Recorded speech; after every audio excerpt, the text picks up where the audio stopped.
दुनिया इस वक्त एक बहुत बड़े जंग के मुहाने पर खड़ी है। ईरान और अमेरिका के बीच तनाव अब सिर्फ धमकियों तक नहीं रहा, बल्कि आसमान में उड़ते घातक बम वर्षक विमान और समंदर में तैनात जंगी जहाज गवाही दे रहे हैं कि हालात बेकाबू हो चुके हैं। आज हम बात करेंगे कि कैसे अमेरिका ने अपने सबसे खतरनाक हथियार B-52 बम वर्षक को मैदान में उतार दिया है और कैसे ब्रिटेन अपने ऑक्टोपस से ईरान के ड्रोन का शिकार करने की तैयारी कर रहा है। सबसे पहले बात करते हैं अमेरिका की।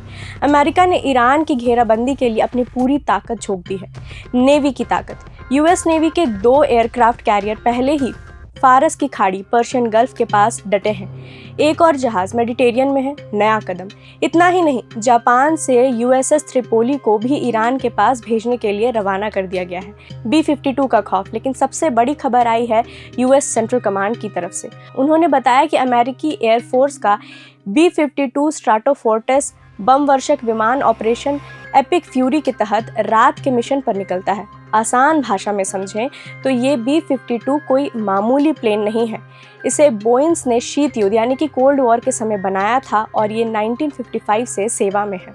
इसमें 8 इंजन लगे हैं और ये एक बार में 14,000 किलोमीटर उड़ सकता है, यानी एक बार में उड़ा तो आधे से ज़्यादा दुनिया नाप दे। ये परमाणु बम भी गिरा सकता है और स्मार्ट मिसाइलें भी। सेंटकॉम का कहना है कि उनके हमले अब अप्रत्याशित, तेज और निर्णायक होंगे। अब बात करते हैं ब्रिटेन की। ब्रिटेन अपने ऑक्टोपस इंटरस्पेसर एंटी ड्रोन सिस्टम को मिडिल ईस्ट भेजने की प्लानिंग कर रहा है। ये वही सिस्टम है जो यूक्रेन को रूस के हमलों से बचाने के लिए बनाया गया था। अब एक्सपर्ट्स ये चेक कर रहे हैं कि क्या ये ऑक्टोपस ईरान के मशहूर शाहेद ड्रोन को हवा में ही ढेर कर सकता है या नहीं। ये सब तब हो रहा है जब अमेरिकी राष्ट्रपति डोनाल्ड ट्रंप ने ब्रिटेन जैसे सहयोगी देशों से अपील की है कि वे अपने नौसेना को स्ट्रेट ऑफ हॉर्मुज में तैनात करें ताकि तेल और गैस की सप्लाई सुरक्षित रहे। दूसरी तरफ ईरान भी पीछे हटने को तैयार नहीं है। ईरान के राष्ट्रपति मसूद पेजेशकियन ने साफ साफ कह दिया है कि अगर शांति चाहिए तो अमेरिका को बोरिया बिस्तर समेट कर इस इलाके से बाहर जाना होगा। उन्होंने सोशल मीडिया प्लेटफॉर्म X पर भी यही बात लिखी। इतना ही नहीं, ईरान की सेना IRGC ने ऑपरेशन टू प्रॉमिस 4 की 51 लहर शुरू कर दी है। मिसाइलों की बौछार। सरकारी चैनल प्रेस टीवी के मुताबिक ईरान ने सऊदी अरब में मौजूद अमेरिकी सैन्य ठिकाने अल खर्ज वायु सेना अड्डा पर कई मिसाइलें दागी।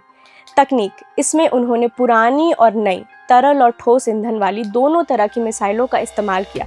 हालांकि राहत की बात यह है कि सऊदी अरब के एयर डिफेंस ने इन मिसाइलों को बीच में ही रोक दिया और कोई नुकसान नहीं हुआ। संकट क्यों बढ़ा है? ये लड़ाई अब सिर्फ 2 देशों की नहीं रही। अमेरिका, इजराइल और ईरान एक दूसरे के एनर्जी सेंटर, तेल और गैस के ठिकानों को निशाना बना रहे हैं। अगर ये जंग और बढ़ी तो पूरी दुनिया में पेट्रोल डीजल की किल्लत हो सकती है और कीमतें आसमान छू सकती हैं। अमेरिका का सीधा मकसद है ईरान के उस शासन के खतरे को खत्म करना और उसे भविष्य में फिर से ताकतवर बनने से रोकना। तो ये था मिडिल ईस्ट का पूरा हाल। एक तरफ अमेरिका के भारी भरकम बम वर्षक हैं तो दूसरी तरफ ईरान की मिसाइलें। क्या ये दुनिया तीसरे विश्व युद्ध की ओर बढ़ रही है या फिर बातचीत से कोई रास्ता निकलेगा? ये तो वक्त बताएगा। आप बने रहें प्रभात खबर के साथ।